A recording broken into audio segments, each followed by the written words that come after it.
এসএসসির প্রায় 23,000-এর যে প্যানেল, সে প্যানেল বাতিল করলো কলকাতা হাইকোর্টের ডিভিশন বেঞ্চ। দেখুন, আজকের এই অবস্থার জন্য যদি কেউ দায়ী হয়ে গিয়ে থাকে, তা কেবলমাত্র একমাত্র মমতা ব্যানার্জি, রাজ্যের সরকার, রাজ্য মন্ত্রিসভা। তার কারণ, একদম প্রথম দিন থেকে আমরা যে কথা বলে এসেছি, বঞ্চিত চাকরি প্রার্থীরাও যে কথা বলে এসছেন, যে ব্যাপক দুর্নীতি হয়েছে। সাদা খাতায় চাকরি হয়েছে, ওএমআর শিট, তাকে পরবর্তীকালে উদ্ধার করা গেছিল। বিভিন্ন সময় থেকে দেখা গেছে যে সাদা খাতায় চাকরি হচ্ছে, টাকা দিয়ে চাকরি হয়েছে, শিক্ষামন্ত্রী জেল খাটছে, আধিকারিকরা জেল খাটছেন। এই সামগ্রিক দুর্নীতির জন্য যদি কেউ দায়ী হয়ে গিয়ে থাকেন, তার জন্য একমাত্র দায়ী হচ্ছেন মমতা ব্যানার্জি।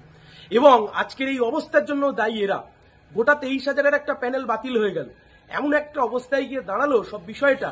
আমরা প্রথম থেকে বলেছিলাম, আমরা যোগ্য চাকরি প্রার্থীদের পক্ষে, যারা যোগ্য চাকরি প্রার্থী আমরা তাদের সঙ্গে।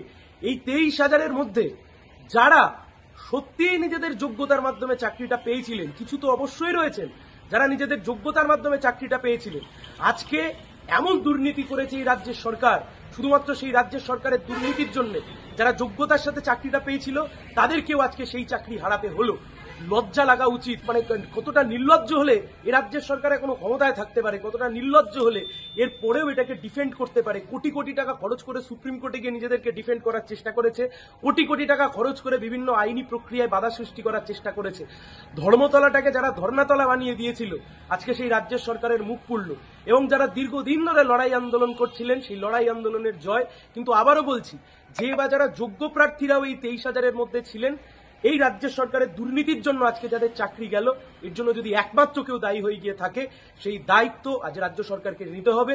এবং অবশ্যই ধন্যবাদ জানাচ্ছি বিকাশ রঞ্জন ভট্টাচার্য, একা একজন ব্যক্তি নিজের স্টলওয়ার্ড হিসেবে দাঁড়িয়ে একটা গোটা সিস্টেমের বিরুদ্ধে, দুর্নীতির বিরুদ্ধে লড়াই করে আজকে কার্যত গোটা সমাজের সামনে চোখ খুলে দিল যে একটা রাজ্যের সরকার কিভাবে একটা গোটা এসএসসি নিয়ে দুর্নীতি করেছে। কিন্তু গোটা রাজ্যের মানুষ জানেন, এই যে লড়াই, এই যে আন্দোলন 2019 সাল থেকে চলছে, এই লড়াই আন্দোলন লড়েছেন চাকরি প্রার্থীরা, আর এই লড়াই আন্দোলন আদালতের মধ্যে যারা লড়েছেন বিকাশ রঞ্জন ভট্টাচার্য।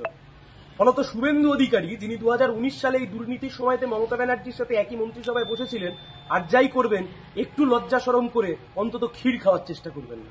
বামফ্রন্টের সময় যে এসএসসি প্রতি বছর হতো 2011 সাল অব্দি, 1998 থেকে 2011 সাল অব্দি, সেই তৃণমূল কংগ্রেস ক্ষমতায় আসবার পরে 2016 শেষ এসএসসি, সেই এসএসসিতেও এত দুর্নীতি। আজকে 23,000-এর প্যানেল বাতিল। লজ্জা লাগা দরকার। পশ্চিমবাংলার যদি একটা লজ্জা থেকে থাকে, তার নাম মমতা ব্যানার্জি, মুখ্যমন্ত্রী। আদালত বলেছেন সুদ সমেত টাকা ফেরত দিতে হবে যারা অবৈধভাবে চাকরি পেয়েছেন।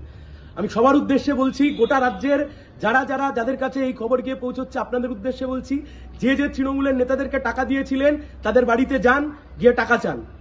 এক্ষুনি অবিলম্বে, আজ বিকেলের মধ্যে, আজ রাতের মধ্যে, যে তৃণমূলের নেতাকে টাকা দিয়েছিলেন, ব্লক স্তরের নেতা, জেলা স্তরের নেতা, রাজ্য স্তরের নেতা, যে নেতাকে টাকা দিয়েছিলেন তার বাড়িতে যান, তার বাড়িতে গিয়ে টাকা চান। যদি টাকা দেয় তো ভালো, যদি টাকা না দেয় যা করণীয় তাই করতে হবে। তার কারণ, এই টাকা সাধারণ মানুষজন ঘটি বাটি বেচে, জমি বাড়ি সব বন্ধক দিয়ে এই টাকা তৃণমূলের লোকজনকে দিয়েছিল।